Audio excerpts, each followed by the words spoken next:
ಈಗ ವಕ್ಫ್ ಸಚಿವ ಇರ್ತಂತ ಬಿ ಜಮೀರ್ ಅಹಮದ್ ಖಾನ್ ಅನ್ನೋರು ಹುಟ್ಟಿದಬ್ಬಾಚರಣೆ ಮಾಡ್ಕೊಂತ ಇದಾರೆ. ನೀವು ನೋಡಿದಂಗೆ ಜಮೀರ್ ಅಹಮದ್ ಖಾನ್ ಅನ್ನೋರು ಹೇಗೆ ಮತ್ತೆ ಅವ್ರ ಕೆಲಸ ಕಾರ್ಯಗಳು ಹೇಗೆ ಹೇಳಿ ಅಣ್ಣ? ಅಣ್ಣ, ಇಡೀ ಕರ್ನಾಟಕ ಏನು ಭಾರತ ರಾಷ್ಟ್ರದಲ್ಲಿ ನೋಡ್ತಾ ಇದ್ದಾರೆ ಜಮೀರ್ ಅಹಮದ್ ಖಾನ್ ಅಂದ್ರೆ ಯಾರಂತ. ಅದು ಒಂದು ಹೆಸರು ಅಲ್ಲ, ಅದು ಒಂದು ಬ್ರ್ಯಾಂಡ್ ಹಾಗೂ ಒಂದು ಶಕ್ತಿ. ಇಡೀ ಸರ್ವ ಜನಾಂಗವನ್ನು ಒಗ್ಗೂಡಿಸಿಕೊಂಡು ರಾಜಕೀಯದಲ್ಲಿ ಮುಂದುವರ್ತಾ ಇದ್ದಾರೆ ಅಂದ್ರೆ ಅದು ಸನ್ಮಾನ್ಯ ಶ್ರೀ ಜಮೀರ್ ಅಹಮದ್ ಖಾನ್ ರೊಬ್ಬರೇ. ಯಾಕಂದ್ರೆ ಅವ್ರ ತರ ಜಾತಿ ಭೇದ ಯಾವುದೂ ಇಲ್ಲ. ಇವನು ಚಿಕ್ಕವನು, ಇವನು ದೊಡ್ಡವನು, ಇವನು ಶ್ರೀಮಂತ, ಅವನು ಅದೆಲ್ಲ ಇಲ್ಲ. ನಮ್ಮ ಅಣ್ಣಂತವ ಏನಿದು ಕ್ಲಿಯರ್ ಕಟ್ ಅಲ್ಲ. ನಿಮ್ಮ ನೋಟದಲ್ಲಿ ನಿಮ್ಗೆ ನಮ್ಮ ನೋಟದಲ್ಲಿ ಏನಿದೆ ಗೊತ್ತಾ, ನಮ್ಗೆ ಆ ದೇವರು ಅನುಗ್ರಹ ಮಾಡಿರುವಂತಹ ಒಂದು ಪುಣ್ಯ ವ್ಯಕ್ತಿ ಜಮೀರ್ ಅಹಮದ್ ಖಾನ್ ಸಾಹೇಬರು. ನಾವು ಕರ್ನಾಟಕದ ಮೂಲೆಯಿಂದ ಬಂದಿರೋದಂದ್ರೆ ಹೆಂಗೆ ಗೊತ್ತಾ ನೋಡಿ ಸ್ವಾಮಿ, ನಾನು ಅರಸೀಕೆರೆಯಲ್ಲಿ ಅಣ್ಣನ ಹೆಸರಲ್ಲಿ ಒಂದು ಸೇವಾ ಸಂಸ್ಥೆನ ವೃದ್ಧಾಶ್ರಮನ ನಡೆಸ್ತಾ ಇದೀವಿ ಜಮೀರ್ ಅಹಮದ್ ಖಾನ್ ಸಾಹೇಬ್ರ ಹೆಸರಲ್ಲಿ.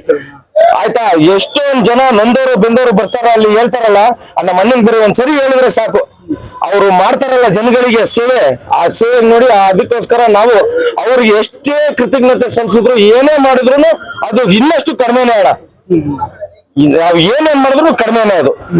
ಸನ್ಮಾನ್ಯ ಜಮೀರ್ ಅಹಮದ್ ಖಾನ್ ಸಾಹೇಬರು ಮತ್ತೆ ನಮ್ಮ ಪುಣ್ಯ ಅಣ್ಣ.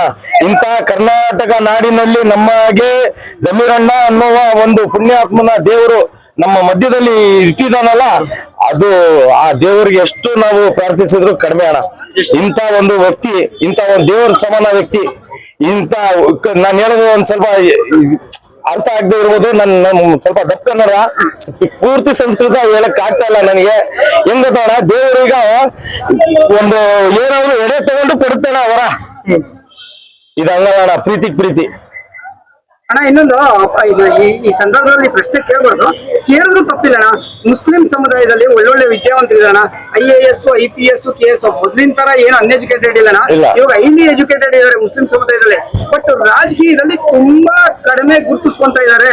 ನೀವುಗಳು ಏನಾದ್ರು ಅವ್ರಿಗೆ ಏನಾದ್ರು ಒಂದು ಸಜೆಷನ್ ಕೊಟ್ಟು ರಾಜಕೀಯಕ್ಕೆ ಬಂದು ಒಂದು ಸಮಾಜ ಸೇವೆ ಮಾಡ್ಬೋದು. ಯಾಕೆ ಮುಸ್ಲಿಂ ಸಮುದಾಯದಲ್ಲಿ ಆಸಕ್ತಿನೇ ಇಲ್ಲ ಅಣ್ಣ? ಇದೆ ಅಣ್ಣ, ಗುರುತಿಸ್ಬಿಟ್ಟು ಕಾಂಗ್ರೆಸ್ ಪಕ್ಷ ಪ್ರತಿಯೊಬ್ಬರಿಗೂ ನಮ್ಮ ಜಮೀರ್ ಅಹಮದ್ ಸಾಹೇಬ್ರು ಯಾವಾಗ ವಸತಿ ಸಚಿವರು ಹಾಗೂ ಅಲ್ಪಸಂಖ್ಯಾತರ ಕಲ್ಯಾಣ ಇಲಾಖೆ ಸಚಿವರು ಅನ್ನುವಂತ ಆದ್ರೂ ಆವತ್ತಿಂದ ನಾನು ಅರಸೀಕೆರೆ ಟೌನ್ ಅಲ್ಲಿ ಗ್ಯಾರಂಟಿ ಯೋಜನೆಯ ಅಧ್ಯಕ್ಷ. ನಾನು ಅರಸೀಕೆರೆ ಟೌನ್ಗೆ ಈ 5 ಗ್ಯಾರಂಟಿ ಏನಿದೆ, ಆ 5 ಗ್ಯಾರಂಟಿಗಳಿಗೆ ಅರಸೀಕೆರೆ ಕ್ಷೇತ್ರದಲ್ಲಿ ಅರಸೀಕೆರೆ ಟೌನ್ ಅಧ್ಯಕ್ಷ ನಾನು ಗ್ಯಾರಂಟಿಯಲ್ಲಿ. ಅಣ್ಣ, ನೀವು ಗ್ಯಾರಂಟಿ ಹೇಳಿದ್ರೆ ಏನಂದ್ರೆ ಯಾವ್ದೇ ಒಂದು ಜಾತಿ ಮತ ಭೇದ ಭಾವ ಇದೆಯಾ, ನೀವು 5 ಗ್ಯಾರಂಟಿ ಕೊಟ್ಟಿದ್ದೀರಣ್ಣ. ಬಡವರಿಗೋಸ್ಕರನೇ 96,000 ಕೋಟಿ ಮೀಸಲಿಟ್ಟಿದ್ದೀರಾ, ಅದ್ರ ಬಗ್ಗೆ ಹೇಳಿ ಅಣ್ಣ. ಆ 96,000 ಕೋಟಿ ಏನು ನಾವು ಮೀಸಲಿಟ್ಟಿದ್ದೀವೋ ಅದು ಇದರಿಂದಾನೇ ಇವತ್ತು ಕರ್ನಾಟಕ ರಾಜ್ಯ ಸರ್ಕಾರ ಹೆಸರು ಮಾಡ್ಕೊಂಡು ಹೋಗ್ತಾ ಇರೋದು.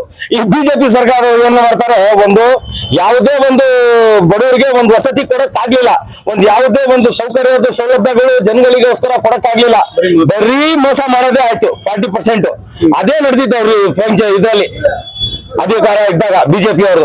ಈಗಲೂ ನಮ್ಮ ಹೆಸರು ಕೆಲ್ಸಕ್ಕೆ ಕಾಂಗ್ರೆಸ್ ಪಕ್ಷದ ಹೆಸರು ಕೆಲ್ಸಕ್ಕೋಸ್ಕರ ಏನು ತ್ರಿಪುರ ಲಾಗ ಹೊಡೆದ್ರು ಅವರು ಎಲ್ಲಾರು ನೋಡ್ತಾ ಇದ್ದಾರೆ. ಗ್ಯಾರಂಟಿ ಯೋಜನೆಯಲ್ಲಿ ಭವಿಷ್ಯ ಕಾಂಗ್ರೆಸ್ಗೆ ತುಂಬಾ ಚೆನ್ನಾಗಿದೆ.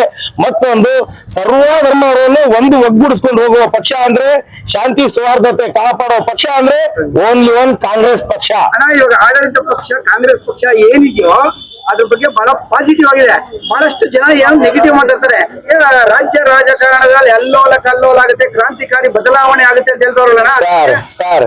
ನಮ್ಮ ಮಾನ್ಯ ಉಪಮುಖ್ಯಮಂತ್ರಿಗಳಾದಂತ DK ಶಿವಕುಮಾರ್ ಅವರು ಹೇಳಿದಾದ್ಮೇಲೆ ಇನ್ ಏನ್ ಸರ್, ಯಾವ್ದು ಬಣ ಇಲ್ಲ ಸರ್. ಆ ಬಣ ಈ ಬೆಳ ಏನಿಲ್ಲ ಸರ್. ಇದೇನಿದ್ರು ಕ್ರಾಂತಿಕಾರಿ ಬದಲಾವಣೆ ಆಗುತ್ತೆ ಅಂತವ್ರೆ, ಯಾವುದು ಆಗಲ್ಲ ಸರ್. ನಮ್ಮ CM ಸಿದ್ದರಾಮಯ್ಯ ಅವರೇ ಅವಧಿ 5 ವರ್ಷ ಪೂರ್ಣಗೊಳಿಸ್ತಾರೆ. ಯಾಕಂದ್ರೆ ನೋಡ್ರಿ, ಇಡೀ ಕರ್ನಾಟಕ ರಾಜ್ಯಕ್ಕೆ ಗೊತ್ತು, ಆ ಮುಖ್ಯಮಂತ್ರಿ ಸಿದ್ದರಾಮಯ್ಯ ಅನ್ನೋರು ಇದ್ರೇನೆ ಶಾಂತಿಯುತವಾಗಿ ಕರ್ನಾಟಕ ಇರೋದು.